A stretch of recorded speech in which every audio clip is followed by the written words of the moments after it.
Well, it's definitely a football Friday, our high school football summer tour. It continues, and today we went back out to Ridgeview High School where they had 4 teams competing: Ridgeview, RNE, Crestwood, and Kenan. And they were amped up and hyped up. And I can tell you as a former player, camp is tough because normally you're going against your own teammates. It gets old, it gets boring. And when you see that other color jersey, it's all about getting some pop in. There was some popping going on out there today. And Ridgeview, with Perry Parks, they're trying to really get a different identity as a football team. He is really coming in there and inspiring these young kids to play hard and play smart. And he talked about that today, about the excitement of playing another team.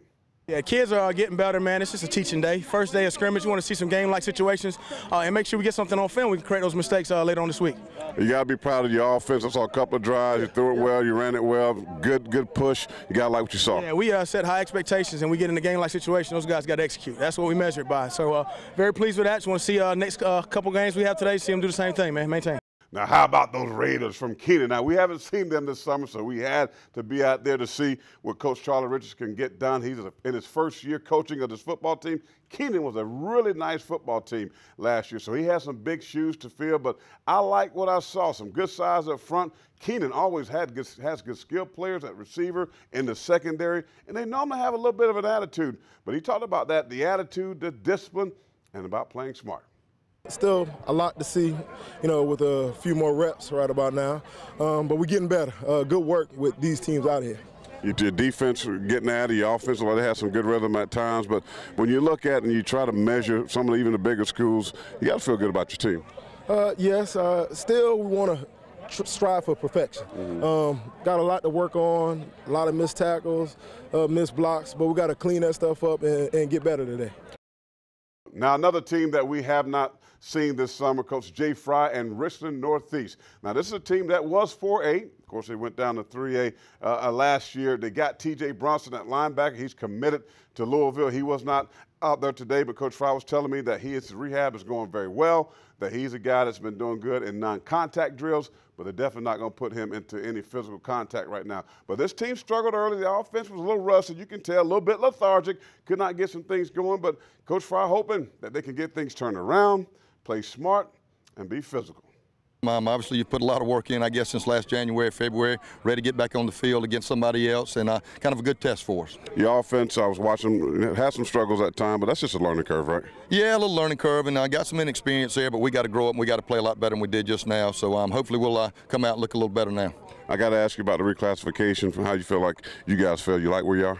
Well, yeah, I mean, we figured we would be there in the 4A. Now, our region, we don't know about that yet, and we're going to maybe talk about some things there, but I think it'll work out fine.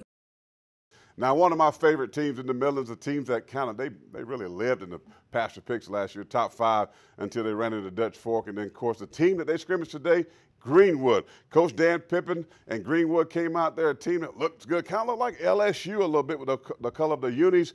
And they kind of struggled early on. Westwood, a team that was really good on defense last year, had a lot of good linebackers, really good up front, maybe the best front 7 in all of the Midlands last year. But this team needs some players, I should say, to step up and play well. And they did just that. They gave up some points today, but for the most part, they're very good. Coach Rodney Summers talked about his defense and about his offense as well. Since we saw you in the spring, I mean, look like guys have gotten bigger, stronger, faster. You look good in the uniform, but these guys are physical. I mean, this is a good football team. It is. We had some question marks coming in today on our defense, and I thought the defense looked outstanding. Flying around, doing a good job. Again, we're physical, we're big. We've been working hard in the weight room, and that's one of our things that we harp on is just, getting in the weight room and getting big and fast and strong. Offensively, you use a lot of packages, so you go big with the 2 tight ends. I saw you with the spread. Talk about Rashawn Green, your quarterback.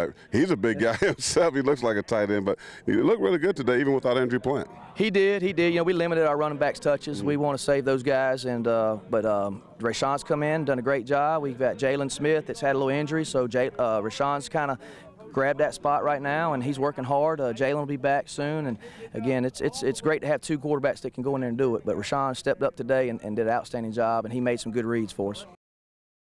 And finally, Greenwood, Coach Dan Pippen is a guy that first time I've ever met him, but I like how he was coaching. He's kind of old school, a throwback type of guy. And this team plays a little bit like that. Of course, they run a version of the spread, but he gets out and they like to play good defense. They like to penetrate the gaps, try to get in the backfield.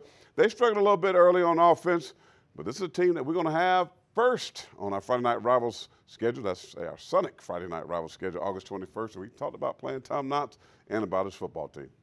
Dutch Fork, now Friday Night Rivals TV game. You got them early in the season. What do you think about that? You know, I know Coach Knotts from when we were at North Augusta, and he was at Dutch Fork then, and we had a lot of success, and, you know, it was fun always playing them. So I think when I was at North Augusta, Tommy and I agreed never to play again, except unless it was the playoffs. And then when I get to Greenwood, somehow that's on the schedule. So, but it's I enjoy playing Coach Knotts and Dutch Fork, and it's just something, you know, we look forward to. I am out of breath because that's how we roll. There's other scrimmages that took place early on in the afternoon that I will have for you on our Chick-fil-A overtime coming up on Thursday at 11:05. Well, that's going to do it for sports. We'll be back.